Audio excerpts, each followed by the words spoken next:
Okay, today I'm going to be installing a pellet stove. Pellet stoves are relatively easy. I got the stove. You want to make sure you're positioned next to a plug, because all pellet stoves require power.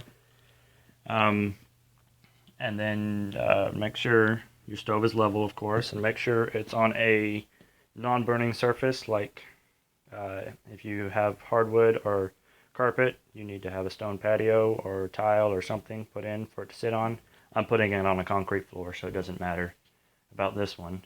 And then make sure your exhaust is positioned, which the exhaust is right there, which is going to put coming out in between here. As you can see, I've got a 42-inch block wall I've got to go above.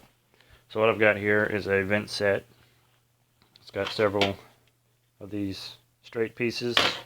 It's got an elbow, it's got a T, it's also got the adapter that goes on the back of the pellet stove, and it's got the exterior cap. Also in this kit, which you need to have when you're running pipes through walls, is this kit right here. It puts your pipe straight through the wall, supports it, and keeps the insulation off of your pipe, as you can see on the inside. So you've got to have this to go through a wall. Otherwise, you do need to read the specifications of clearance on it, which has this one. The clearance on these pipes is 1 inch, but we've got more than 1 inch of room in there in that piece. So the design that we're going to be doing is this design, except for all of this is going to be inside, because I've got a brick wall right here. So this is going to be inside and go up, and then the elbow is going to go out, and this is just going to stick out the outer wall. Kind of like, you can see how they did it there.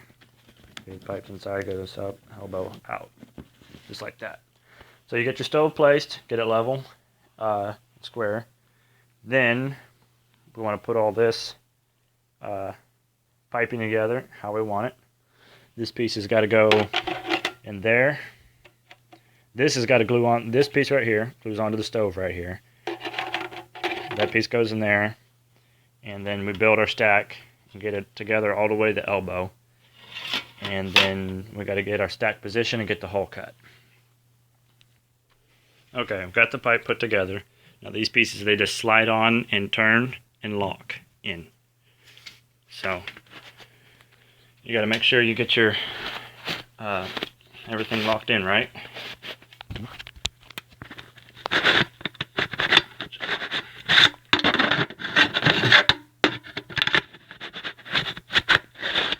Okay, so now what we need to do is we need to put this on the back of the stove, slide it all the way in how it's going to sit, and you can see pipe comes up to there. There's going to be plenty of vent room. Then we're going to take this and put it on that. Okay, now I've got that piece on. That's going to tell me exactly where it needs to go through the wall. Put a level on it, get it level.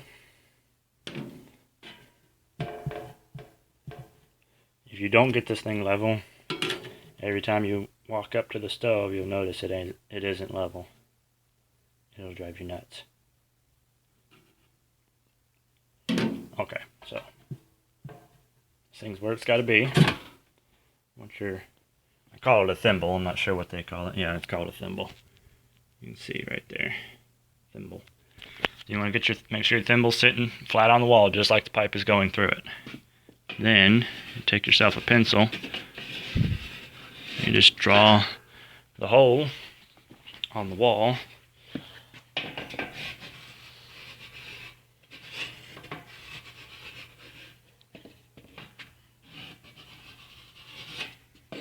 Now make sure you get a complete circle all the way around, so that way you know what you're cutting. Alright, so the next step is to cut the sheetrock out and move the insulation back, and you might have to put some wood in to screw this thing to, but you got to see what you have when you get in there. Okay, got the hole cut out, and you can see we got insulation in there, kind of outlined. That's got to come out. Some insulation you can just push to the side, but since I'm going right through the middle here, this has got to be cut out perfectly so the thimble will go straight through there to the outer wall. Once it's to the outer wall, then you can get it marked and get your saws on there and cut the siding out. Okay, we got the thimble, the first side of the thimble in. After you cut it out, you want to make sure you got a snug fit. You can kind of see some of the insulation sticking past the end of it there. As you work it into the wall, just stick your hand in and work it back as you slide it in. Okay, so now we've got it how it needs to sit. And just to make sure it's going to fit, you want to do this, keep checking this along the way. Go ahead and stick that in there and stick it in the back of your stove. See, stuck in there, stuck in there. It'll fit perfect. So now, the next thing we got to find out, you can see we've got a stud right here. Make sure we can hit that with a screw. Let's see here. Put a small mark on the wall where the edge of it goes to. Pull it back out. Stick your hand in there and make sure there's a stud there. Okay, there is a stud. And it'll reach. Now over here, we don't have a piece of wood, so we'll have to put a piece in when we get ready to attach that. Right now, our goal is just to get the outside cut through. To do that, I'm going to stick the thimble back in. Make sure you get all the insulation cleared out of its path. This is pretty much already moved because it's used to it being in there. Also, make sure your thimble is level on the wall. As you can see, it is level. Alright, so now the next thing you usually do, take a pencil, you guys can't see in there, but take a pencil, lay it on the inside because the outer thimble goes inside this thing. You lay it on the inside and you just make a mark on the plywood out on the outer wall.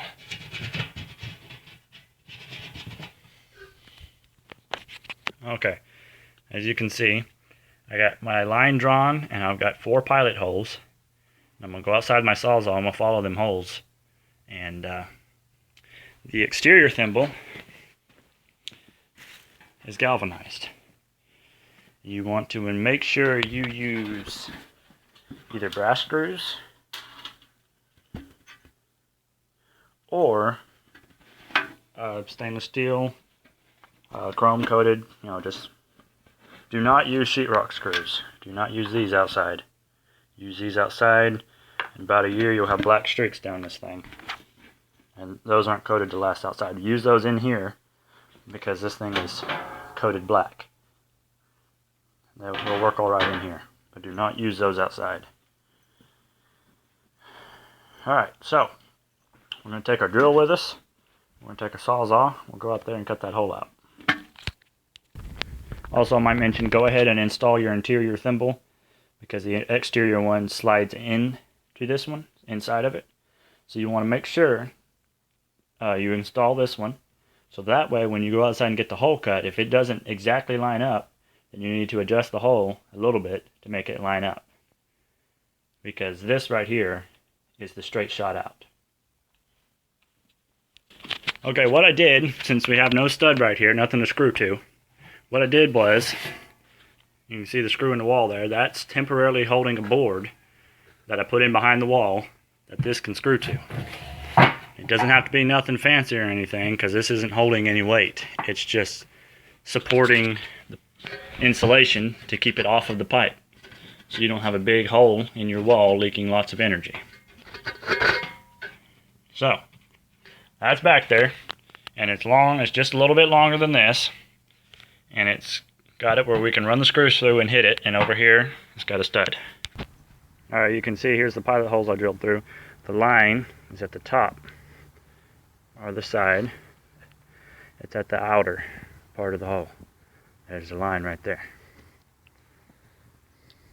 If you want to, you can hold your thing up there and get it centered in between all the holes and draw another line, or you can freehand it. I'm just going to freehand it. Alright, got the hole cut.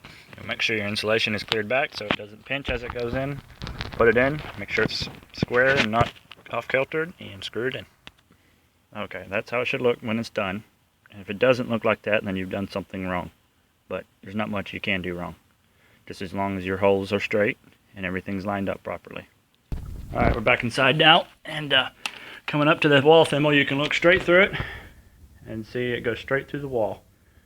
You can see the other side is exactly lined up with the inside. That means you've got it straight, which is good. Alright, so now the next thing you got to do is you've got to see how this is going to fit. And it goes all the way through, which is good. You want it to go all the way through because you got to have room to stick that on the end of it. So now, with everything set up how I want it, I'm going to stick this on the end of that. Then we're going to stick it through there. Then we're going to put the cap on the other side. Now remember, the minimum clearance from combustible materials such as wood, sheetrock, etc. is 1 inch. You got a little more than 1 inch on that pipe right there, away from the wall. I'm going to leave it like that if I can. Should be enough for him to go put this on outside, so we're going to go put it on right now. And there it is, it's on. Alright, the thing is through. You can see we're kind of got some gap going through there. You can probably get some high temp caulk and just caulk around right there. You want it to look like nice, make sure you get colors to match, etc., etc. The next thing you got to do now is this has got to be silicoed onto here with high temp caulk. You got to make sure both surface areas are clean of dust, grease, and all that good stuff. Use this stuff right here. Goes up to 650 degrees Fahrenheit. This pipe shouldn't be getting any hotter than that. You want to put a fair amount of silicone, but if you put too much, when you push that vent in, it's going to make a mess. So I've cut my tube. See, I cut my tube there at the smallest opening you can get on it. And you can always cut it bigger if you need more. But it's better to start with a little than too much. Alright, you can see the bead I got on there. That's about all you need. Just enough to make a good seal. Now this thing needs to sit and dry for about 24 hours before you run the stove. As far as running the stove, each stove is different, has its own set of controls. Make sure you read your owner's manual. It is important that you read your owner's manual. If you do not, you will probably have some type of trouble. So, make sure you read it. And congratulations, you have just installed your pellet stove. Just remember the basics. Make sure it's level, square. Make sure your pipe is level. Make sure your thimble is level, and you will be alright. And it makes everything look neater anyways. Alright, so there it is. Easy as that.